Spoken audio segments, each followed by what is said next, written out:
And I'm here to talk to you about the Gettysburg experience, and that's about the people I've met, the things I've done, the lives that influenced me, and the lives that I've influenced throughout my career at Gettysburg.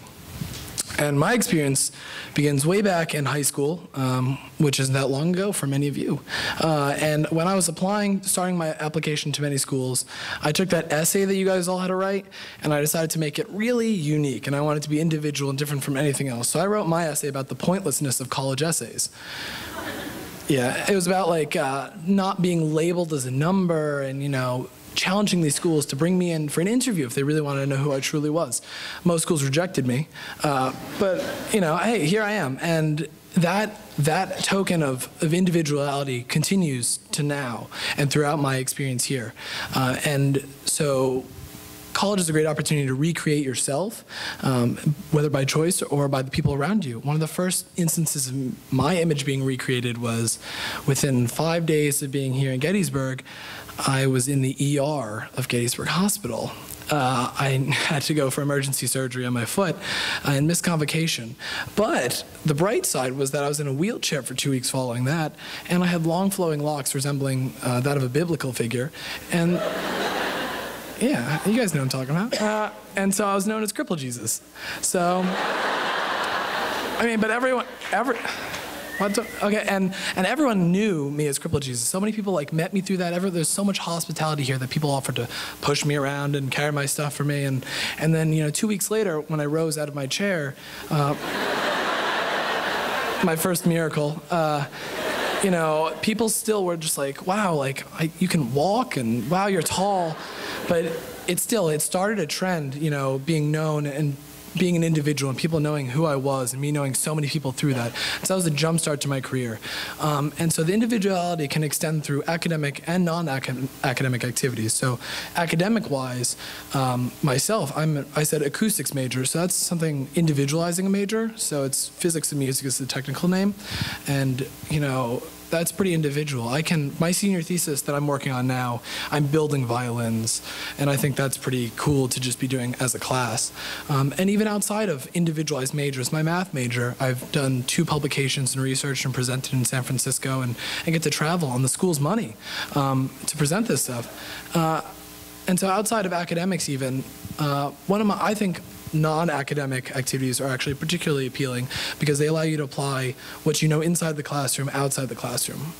One story that comes to mind is I went on a Center for Public Service trip down to New Orleans a couple of years ago, and I was in the St. Bernard's Parish, and we were working at this one house, and it was a small group. It was like 8 other people and then myself, and the owner said he would stop by, and 5 days went by. It was 95 degrees and ridiculously humid, and finally he stopped by, and after all that spackling and stuff, you just why weren't you here 5 days ago? And he introduced himself to everyone, and we're like, hi, he's like, thanks for doing all this work, and I'm gonna cook dinner for you guys. We're like, oh, that's great. After eating in New Orleans for 5 days, that's pretty fantastic. And so he and a friend have to, lug this gigantic bucket out of the back of their truck, massive bucket, and a massive what looks to be Bunsen burner, and started simmering a giant pot of water. And we're all looking at each other like, what could this guy possibly be cooking? And he didn't cut anything up. He was throwing, whole onions in there and whole things of mesh bags of potatoes and whole tubs of Old Bay seasoning, and then eventually 43 pounds of crawfish. That's a lot of crawfish. And we were like, how are we going to eat all this? But he went around to all the neighboring houses as it cooked, and invited them all over for dinner. And when it came time to eat, he took this giant bucket and poured it over 3 6-foot-long tables, and we all just sat there eating and talking, which is an incredible experience.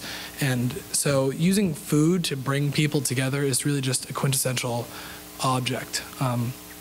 And that's even here, too. You can see the big thing that you guys will learn to love is the Thanksgiving dinner, when you and up to 12 other friends will be seated in servo and be served by professors. And you get to carve your own turkey and get endless mashed potatoes and all that stuff. And it's really just miraculous to have a Thanksgiving dinner here with your newfound family. But it's not even just Thanksgiving. It's even the meals in between, going to servo all the time, learn to love it. It's a great time to bond. Another few off-campus activities that really shine for me were I toured with the jazz ensemble to Greece and Italy a couple years ago. And that just, as a performer, I learned so much more on that trip than I could have possibly have learned here in on rehearsal hall or on a stage like this. And the other one was that I studied in Melbourne, Australia, this past fall, a year ago, and from traveling from Tasmanian mountains to the outback, you learn so much, and it's really just a classroom inside and out. The one experience that I was telling these guys about was on the first day of the outback adventure. We were just camping out under the stars and seeing everything. We decided to pass through an Aboriginal village. And we arrived there in the morning, and there was a guy there who was telling us he was going to prepare us an Aboriginal meal that night. So again, with the cooking, he walks up and, good day and all that stuff, and he's holding 2 rabbits in one hand and a baby kangaroo in the other. It's exactly what we were expecting. Yeah, and he's like, I shot this morning. It's for dinner. So same reaction as that all the students on that trip had, because we learned to pet them and feed them, and we're tourists but travelers, and wow, we're eating it now. So that was a harsh transition, but it's really just a great way to get out of your comfort zone.